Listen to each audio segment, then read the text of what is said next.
Hi everyone, welcome back. Thought today we'd use a new to me stem set from Clearly Besotted, and they're a UK company, which makes me even more excited because I can support local, which I always think is a good thing. And what I'm going to do, I'm going to take some watercolor cardstock and my stamp positioner, and I've just used a powder tool and some clear Versamark ink, which is like a clear sticky ink. And that green thing that you see there is actually a whiteboard eraser, and it works really well if you've got bad wrists or joint pain, that kind of thing. It works really well with your, trying to stamp images down. So I've started off by putting some clear Cosmic Shimmer powder on over the ink and heat setting that, and I'm going to move the image along so that I can have almost like a row of flowers. So the first one is going to be in these are the tulips. There's two types of flowers, there's tulips and there's daffodils in the stem set. So I decided to use the tulips for the first card, and I will use the daffodils on the second card. So you're getting two cards today, which is unusual for me, but I thought why not. And I actually want to show you the difference between using clear embossing powder and black embossing powder. Now, I should have in hindsight used white embossing powder, but when you see what happens at the end of this video, it doesn't actually matter. I didn't need the embossing powder at all because of what I do.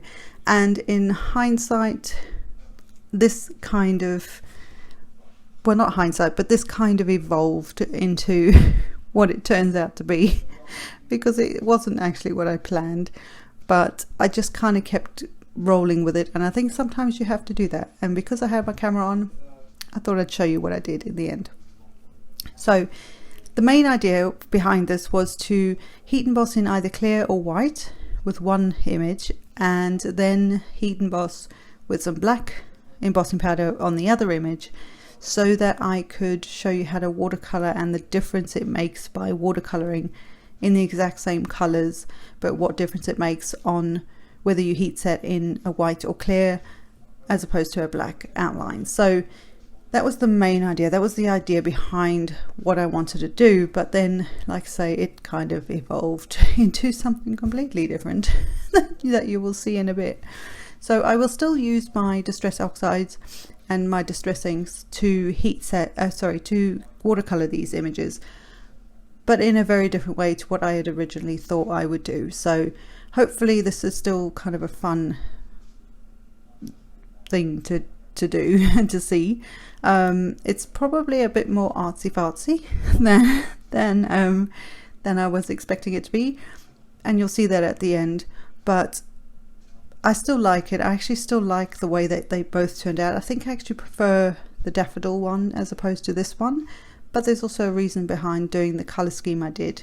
So this is the clear one all set, and now I'm going to start on the, once I've got my powder back in, I'm going to start on the black embossing. Now, for whatever reason, black embossing powder and me do not go, so I don't know how often I will do this for this sort of line detail, or how often I will use it for this, because you'll see as I go along it just gets messier and messier and messier, and I really don't like it. So I think if I'm doing just a pure stamp once, heat emboss and just go with it, then that's probably the best thing to do. But because I was going back and forth, it just seemed to, well, you'll see, it just got worse and worse as it went on. I still used it because I didn't want to waste it, but it's almost like the pigment in the powder kept coming out. So every time I went to dust off the excess powder, probably should have used a paintbrush instead, but a dry paintbrush. But every time I dusted off the powder, it seemed to stick to my hands and it stuck to the card. So they landed up being these little like smudge marks almost from the powder. So that bothered me. But like I say, in the end, you can't really see that, so it's not so bad, I hope. But it sort of bothers me enough that I probably won't do this again, which is a bit sad. So because of what happens right at the end of this video and what I'll end up doing to flatten these out, because they will get a bit warped, from from the embossing and from all the moisture. It's the embossing powder is going to melt off for the most part anyway, so it's not going to actually, it's irrelevant. So I probably didn't need to do this, but like I say, these kind of evolved from one idea into the next, into the next, into the next, and so in the end they're not what I expected. So they are completely different. So you can see on this one I also didn't stamp it very well to start with, so the powder didn't stick. Yeah, well, that is what it is. So I just went with it. Again, I was sort of, it was partly experiment, but it's fine. We'll make it work somehow. And you can kind of see, I mean, I have sped this up, so you can kind of see, but not really. But in real life, I could see a lot more smudgy sort of looks from the powder. And this is before I'd melted the powder. It looked like I say, it looked almost like a smudge mark. So I'm guessing it's the pigment within the powder or something. I don't know. I don't know if all black embossing powders are like this, because honestly, I think this is the first one I've owned. Although I do have the Distress black soot embossing powder from forever ago, which is a very different kind of concept. So it's not like a normal embossing powder. It's distressed, so it acts in a very different way. So I can't really compare it to that, but I don't know. It was weird, and like I say, it bothers me. So I will get this heat set, and I will get back to actually doing the next portion of this video when I get to the end of all this embossing.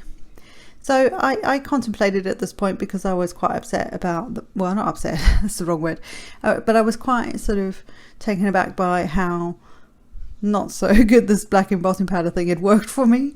So I even contemplated toning it over and just inking the in black on the back of it, which is why I grabbed just an acrylic block. I thought, well, maybe I'll just start again, because you know, it just wasn't working. Sometimes that happens. And then I decided, you know what, I'm not going to do that. I'm going to do what I sort of planned in the beginning. So I've got worn lipstick and picked raspberry, and then I have mowed lawn and citrus, what's it called? Twisted citron. And I'm just smushing them on this little mat. This mat comes with the glass media mat when you buy it. And it's great for this sort of inky technique. So if you're going to make backgrounds, this is great. Tim does a brilliant, obviously. You know, there's loads of techniques, and especially all his like seasonal stuff that he's done recently, his Facebook lives. They are full of this kind of thing, and how to honestly just not overthink things too much. The thing you have to watch, because we've embossed this already, is that it will be you're heat setting it, so you just need to be a little bit aware of that. But I didn't worry too much, because at this point I was just winging things. And then I'm smushing the other two colors on and spritzing with water again, and I'm going to try and do the top half, which in theory the bottom half is the leaves of the tulips, and the top half are the tulips themselves, the flowers, the flower part of it. And it kind of worked, but didn't to start with. So I kept thinking in my head of what Tim keeps telling everybody: don't overthink it, just slap it in there, dry it off, and then go in for your next round. And I honestly kept doing that, because this is just what happened. And in the end, I actually quite like how they turn out. They're not my favorite cards, but they turn out a bit better than I sort of was thinking at this point. At this point, I kind of wanted to just scrap the whole thing and just start again. But I just kept going and going and going until I had eventually filled the entire thing. Now, and this is where I just literally dragging it through just to get it covered in that pink in the top half. I unfortunately lost the footage for the daffodils, but I will show you what they look like, and I will show you the ink colors that I'll end up using. So for these guys, I use the regular Distress ink, and for the daffodils I actually use the oxides in some green and some yellows, but I will show you those colors in a minute. I didn't realize, and the footage just went. So I think my camera must have died or something, I don't know. So for the clear one, with a clear embossed, I should say, you can't see it so well. So this is another thing. This is why I think maybe a white embossing powder would have looked a little better, but in the end, not really going to matter that much. So I wasn't too worried. I just wanted to, this last bit, I just wanted to get a bit more variation on that pink, just to give it a bit more fun and a bit more texture in the background, and just so that it looks a little, I don't know, a bit more funky, you know. So that's basically the pink one, the tulips I should say, and again you can't really see it. And this is where I tried to, you know, do the yellow and the green for the oxides. I actually really like the way those turned out, but you'll see it just didn't turn out quite how I planned. Anyway, I'm going to stop saying that because I've said it like a million times. So what I'm doing here, and this was a tip from both Tim Holtz and Jennifer Maguire, is to use your laminator, put your cardstock, because now it's warped from all the embossing, it's warped from all the water and moisture that you've used from inking it. So now what I'm doing, and this is an Amazon Basics laminator, and I've got it on the 80 micron. I've never done this before, so this was the first time for me. So I just put it on the 80. I folded a piece of copy paper in half and then ran each of them through. So these are the two greens that I used and the two yellows that I used for the daffodils. Now because you're putting it through a very hot machine, being a laminator, you will find that it will react with that embossing powder. So the embossing powder, that albeit it has melted already, is going to melt again. So it's essentially going to lift that embossing powder off your cardstock. Now in the end, and I run this through twice for each one, and I flip the copy paper over, and you'll see it better when I use the tulips because it's a black embossing powder. You'll actually see the image a bit better as to what I'm explaining.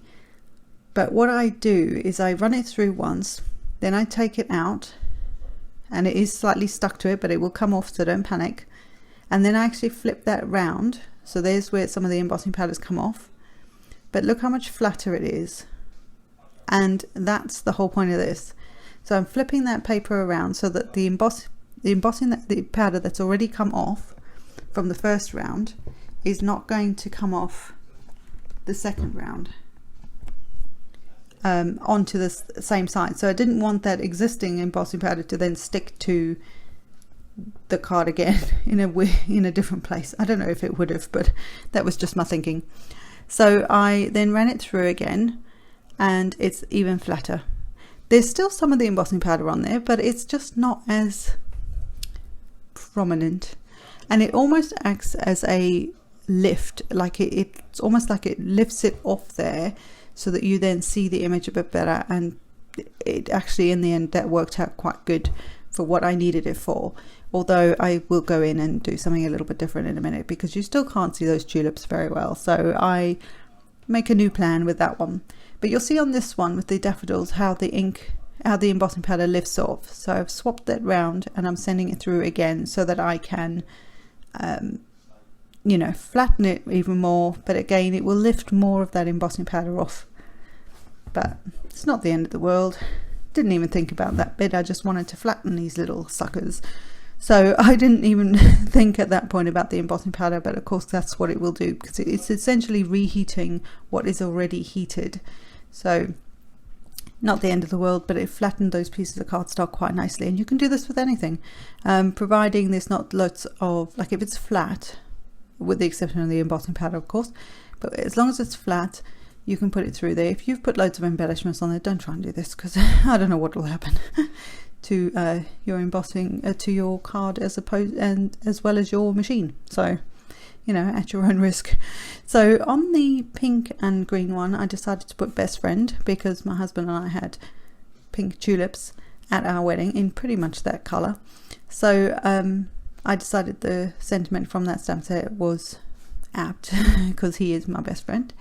And then on the tulips, not the tulips, on the daffodils I used Best Mum or Best Mother, I think it says, and I do have the Best Mother, so yes.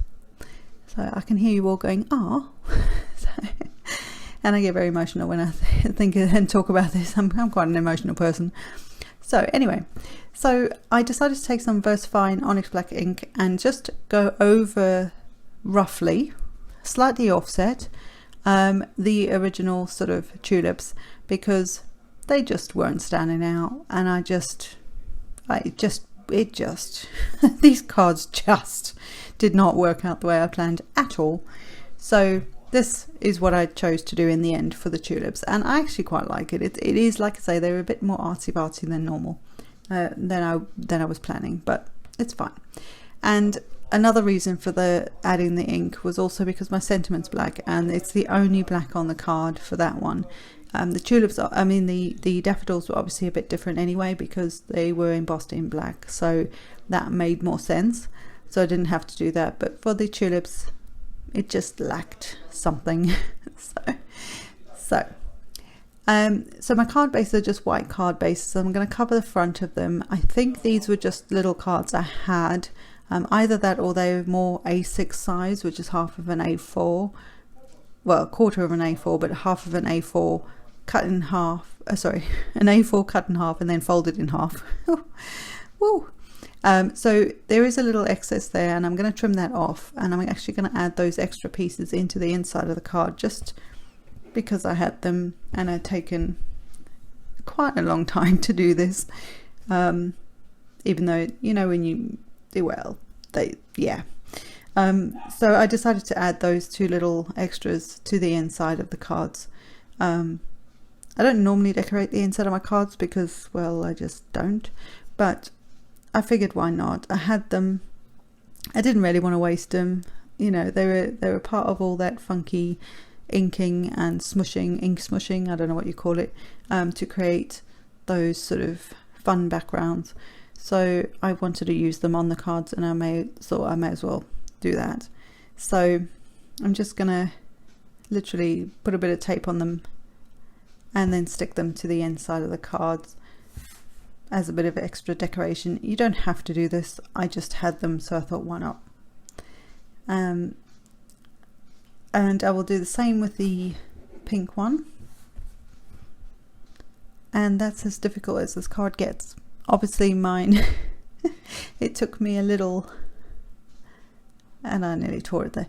It took me a little while, and this wasn't exactly what I planned in the first place, but I thought it turned out quite sweet in the end. So I hope you enjoyed this, guys. I will slow this bit down in a minute so that you can see it a bit better.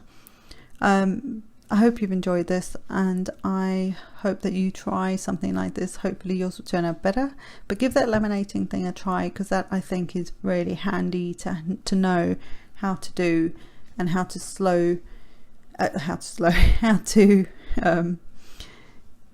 flatten your backgrounds that you've made. I think it's such a good tip, and I'd never done it before, and it works pretty well. So that's what I did, but maybe skip the embossing so you don't have to like take it off. But that's its own technique, I guess. And I'm sure Jennifer Maguire actually did something very similar once before on one of her videos, but I don't know. I'll have to go back and see if I can find that. But I hope you enjoyed this. I hope you have a great day, and I will see you in the next one, guys. Bye.